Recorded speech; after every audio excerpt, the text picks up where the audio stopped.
ఈ మధ్యన చాలా మంది ఎదుర్కొంటున్న సమస్య వీర్య కణాల లోపము. వీర్య కణాలలో శక్తి లేకపోవడము. తద్వారా పిల్లలు పుట్టడం కూడా కష్టమైపోతున్నటువంటి పరిస్థితి. జై శ్రీరామ్, అందరికీ నమస్కారము. నేను ప్రదీప్ వానపల్లి. ముందుగా మా తల్లిదండ్రులకు, గురువులకు, పెద్దలకు పాదాలు పట్టి ప్రార్థిస్తున్నాను.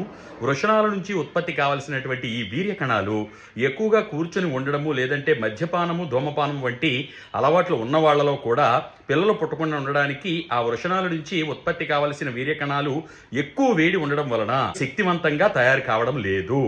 ఒకవేళ గనక మీరు ఇదే సమస్యతో బాధపడుతూ ఉంటే, పిల్లలు పుట్టక వీర్యకణాల లోపంతో బాధపడుతూ ఉంటే అతి సులువుగా ఇంట్లోనే ఈ పొడిని చేసుకుని వాడండి.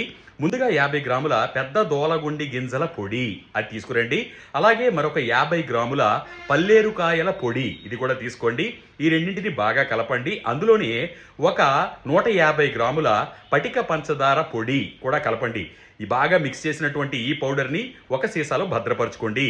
దీనిని ప్రతిరోజు కూడా ఉదయం సాయంత్రం స్వచ్ఛమైనటువంటి ఆవు పాలతో ఒక చెంచా పొడి కలుపుకొని తాగుతూ ఉండండి. ఒకవేళ ఆవు పాలు దొరకని పక్షంలో బర్రె పాలు, గేదె పాలు అంటారు కదా, అవైనా పర్వాలేదు, తీసుకోవచ్చు ఆవు పాలు దొరకని పక్షంలో.